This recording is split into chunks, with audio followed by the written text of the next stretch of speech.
All right, and we're back with another episode on episode 19. We're going to be recapping this past Saturday's UFC 250 event. It was a pretty stacked card, some awesome fights. The main event we're going to start with, that was a Nunes versus Spencer. Give us your thoughts, Donnie.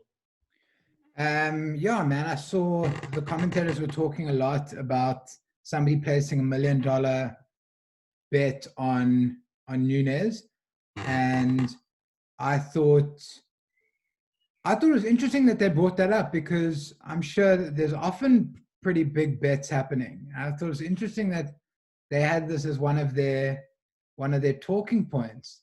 Well, But I saw Dana tweet something or repost something saying that this is the only other seven-figure bet other than in the McGregor-Mayweather fight. is that so?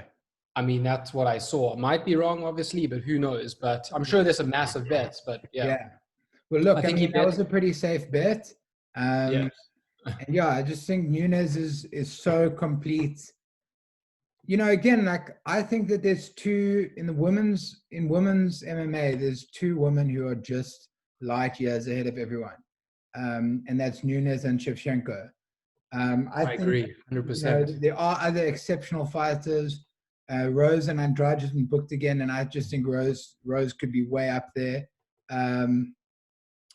But if you got Jordan and LeBron playing in the same era, you want to see them playing against each other. So coming out of this fight where she was completely dominant, Dana was like, why would I do Shevchenko again? We've seen that twice. Yeah, we've seen it twice, but they were both really close. And that's the fight to see it. I could see it 5 times. These are the two best female martial artists in history. Why do Yeah, we have to only see it twice? for So sure. I I think agree. that's all there really is for her. But I thought it was a wonderful fight. Yeah, I mean, everyone's saying Felicia's incredibly tough, and I think so too. Yeah, I mean, I was going to start off by saying, let's give kudos to Felicia because she's unbelievably tough. There's not many girls in that division that could have taken the shots that she took. And I feel like she just wasn't able to mount any sort of offense. Hmm. If she could have taken those shots and then given some of the shots herself, it would have been a different story. I feel like, with and no disrespect to Felicia, because as we say, she is phenomenally tough, mad heart. But like, I feel like Nunes has had harder sparring sessions. I mean, she looked fresh, hardly broke a sweat. Nothing landed on her.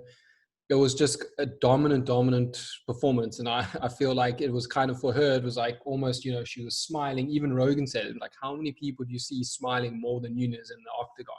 Yeah.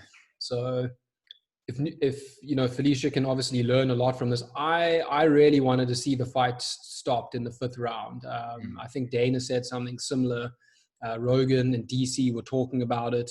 I just feel like, what's the point, right? Save your fighter. She's so damaged. There's the chances of her winning are virtually zero. Yes, she could land maybe a lucky shot or something, but I feel like they should have thrown in the towel. She had a massive hematoma. She was cut. She was just getting smashed. As they said, save her for another day. But kudos to her for sticking in there. Yeah, I agree. I mean, I think I agree. It's a very tough one because we've seen fighters more beat up, but the fight is closer. Maybe two people are quite badly beat up, and then you wouldn't think throw it in. But it's that added factor, as you say, of this. She can't win this fight. It would be a freak shot to win the fight in that fifth round. But I think as a fighter and as coaches, maybe you've come that far and you've taken a lot of damage, but this is your one shot ever. And maybe even somewhere subconsciously, you're thinking, what does it do for your value as an athlete, as somebody to endorse, as somebody to follow, to be able to say, look, I did what Cyborg couldn't do. I did what Ronda couldn't do. Yeah, I got beat up, but I was still there. I was still fighting. It wasn't like Yeah, I don't know. I mean, it's really something to go 5 rounds with Nunes, but Yeah. I would definitely not have blamed anyone for throwing in the towel. Yeah, 100%. So yeah, that was an incredible fight. She's definitely the GOAT. Who's next? As you say, I think Shevchenko, even though she's 0-2, it was highly competitive, 2 fights. I heard Dana saying in the post-press conference that maybe Wei Li could be an option for her if she defends her title a couple more times. But yeah, she really is kind of leaps and bounds ahead of all the women. So it'll be good to see who she can get in there and mix it up with next. Then going from there was the incredible performance by Cody against Rafael Sansao. He really had his back up against the wall. He needed something exactly like this, a big knockout, something impressive, get the fans talking, get them excited again about him. And he looked awesome. He came out patient, calculated. He didn't have that emotion that he had with, maybe the 2 fights with TJ where there was all the bad blood and he was carrying the weight of alpha male, and he looked calculated. He was picking his shots. So yeah, and what a phenomenal, I can't remember was it a left hook right at the buzzer? It was a right hook. Was So it the right hook? he's dipping to his right really low, and then he comes up with it. I mean, he threw everything into that and it just landed on the button and just put him to sleep. Yeah, yeah, and I mean with these fights without crowds, the impact that you hear is heavy. Oh, Um, yeah. yeah, it was really interesting. I thought like in the first round, I was still like, I don't know if this is the Cody of old, because the commentators were talking about how fast he looked, and he did look fast. But he looked fast against TJ. I mean, he put TJ down. Mm-hmm. He still looked to me like a little bit jittery, and I suppose it's hard to not think about those 3 losses. And Right. but there was a point I think in the second round where he clipped the Sansa, and then he said audibly, he's hurt. And I think he was gaining confidence. And then there was a point where he clipped him and the Sansa went down. Sansa then said that he'd slipped, but Cody just like pointed at him, just gave him a little bit of like a finger Yes. wag, like I got you. And I remembered him doing that with Dominic Cruz in the Right. fight where he won the title. Every time he would put Dominic Cruz down, and he must have put him down like 5 or 6 times, he would kind of just point at him and say, like, I've got your number. And that confidence started to come. And then the second round, he was sort of almost accepting that the round was over and he'd won it, and baiting him. And then he threw that shot and was on the buzzer. And yeah, really incredible. I mean, it's good to see him back because you felt like he was a fighter who had much more potential than he reached, and Yeah. maybe we're still going to see it. Do you think we can see a trilogy between him and TJ? Because I mean, I'm trying to find the updated rankings, but they got to be up there together. Yeah. I mean, yeah. So TJ I don't know is who not could be far next. from being eligible to fight again. Mm-hmm. Corona came at a good time for him because, like, whatever, most people can't fight now, so Right. he got off pretty light, I think. Yeah, I could see that fight again, but that's a wide open division now, For sure. Just to touch on something, a bit of a side note, we saw that Cody went to train with Mark Henry. Yeah. And it's just interesting, what happened. We don't know what happened behind the scenes that, because obviously TJ did something similar. Yes. He went over to bang, Dwayne Ludwig. Yeah.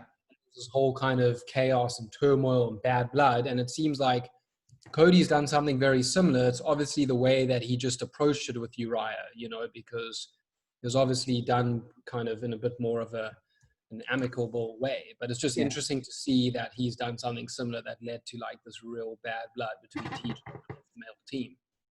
Yeah, well, I guess he's saying this. They've said this thing of he's still with Uriah. Who knows? Yeah. So then the next fight, so it's going to be interesting to see who he goes up against next. But and then the next fight, that was awesome was the Aljamain Sterling and Sandhagen. Was it Corey Sandhagen? Was his first name? Yeah, I think Yeah. Sandhagen, yeah. I mean, yeah, Aljamain came out, made a statement too, man. He jumped on his back. I can't remember exactly how long that fight was, but it wasn't very long. No, it was a minute. It was a minute and some change. Right. So that was really good. So that's the step in the right direction. I think he's come off a few losses too and kind of was in a weird place. And yeah, it sets him right on track. Yeah, I mean, Aljamain looked incredible. I thought, I think we both had Sandhagen picked for that fight. We did, yeah. Yeah, because I mean, he's looked so sharp, such great stand-up, so confident. Mm-hmm. But I mean, Aljamain Sterling is on a tear. You know, he had a couple of hiccups in 2017, but he hasn't lost since the beginning of 2018. He's on a 5-fight win streak now. Yeah, my bad. I thought he had a few back-to-back losses, but yeah, he's on a 5-fight winning streak. So that's got to throw him right into title contention. I think Dana said in the post-fight interview that he's probably next. Yeah. Yeah. So I think they're going to do this Peter Yan Jose Aldo fight. Right. I don't know if that's going to be for the vacant title or a title eliminator. I think it might be for the vacant title. And then Aljamain will get his shot against one of those guys. Yeah. And I think that's cool, man. I think he's a great fighter. He's a really good personality. He's got his own podcast that he plugged. Yeah. So, yeah. And what a performance, man. He was pressuring him, got in the clinch. He got to his back really quickly and got the body lock. You know, he said to Rogan after the fight in his post-fight interview, he said, you know, they're black belts and they're black belts, you know, and he's a Matt Serra black belt. Right. That's as legit as it comes. That's Renzo Gracie. And you don't want that. You don't want a guy like that on your back. And no, for sure. That was a wrap. I mean, it would have been nice to see what else Corey could have brought to the table, seen a bit more of his skill set, but there'll be another fight for him, no doubt. And then one of both of our favorite fighters, the Sugar Show, must go on. Yeah. What an epic performance. I mean, he's just like a character inside and outside of the octagon. I think he brings such a cool dynamic to the sport.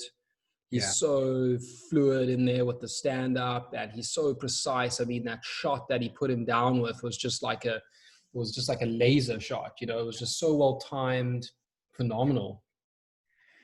Yeah, man. I mean, I said on the last podcast that we chatted about him, just feels like he knows he's a level above his competition. It feels like he should be fighting like top 5 guys. It reminds me of McGregor coming up. McGregor's first 3 or 4 UFC fights against guys like Dennis Siver, where stand-up was a cut above them and he knew it, and he exuded that kind of confidence. Sean O'Malley just exudes confidence. He said before the fight, if the guy comes forward, I'm going to knock him out. If he doesn't come forward, I'm going to go after him and knock him out. And you feel like he really believes what he's saying, and he keeps backing it up. And yeah, he hit him with he was saying in the post fight that he hit him with a spinning kick that he really felt hurt him, and then went from there. He's got a lot of stand-up tools. I think he's as exciting as anyone as a stand-up fighter. I think that the timing and the speed and the power is absolutely phenomenal. I mean, he feinted an uppercut with his right and then hit him with his right. So you're throwing the right out there, and then you've got the speed and the timing to pull back your uppercut and throw the cross with the same hand and generate one-shot knockout power with that same hand. So, I mean, you think about it, you need that wind-up, you need the cross to come from back. It's very, very high level. Yeah, and that takes him to 12-0 in the UFC. That's I think 12-0 professional record, period. So that's an impressive record, and I'm excited to see who he can fight next. Yeah, and he's 25. So I mean, he could be 5 years off his peak. And like, yeah, I mean, you look at a guy like this, I kind of hope a guy like this doesn't lose like you don't want to see a guy like this lose on like a bad night, you know, where he gets clipped with something out of nowhere. I really want to see him get to the point where he's getting tested with the best guys in the division. For sure. And yeah, I mean, he's very lanky. He's got height and reach on everyone in the division. Doesn't seem to struggle with the weight. And there's something special there for sure. Definitely. Yeah, it was an awesome fight card. Great to have some fights on. Dana's pushing ahead.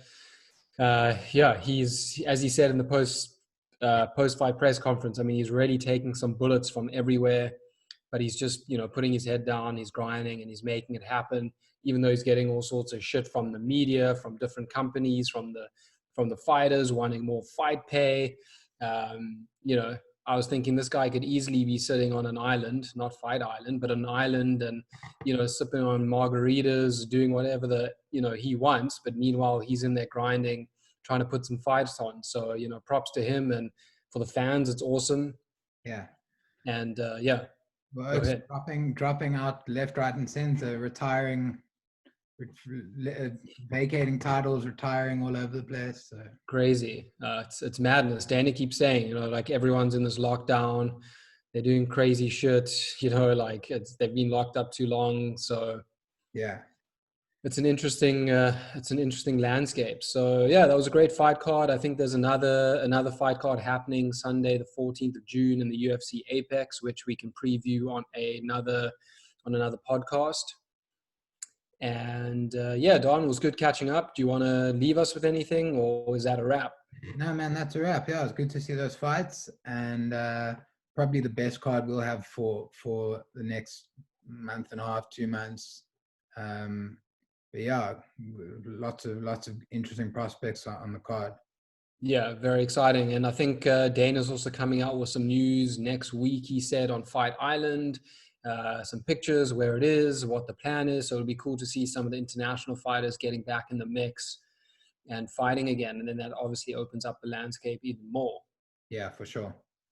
All right, Don, that was a great episode, and looking forward to the next one. Sweet jazz. Catch you soon.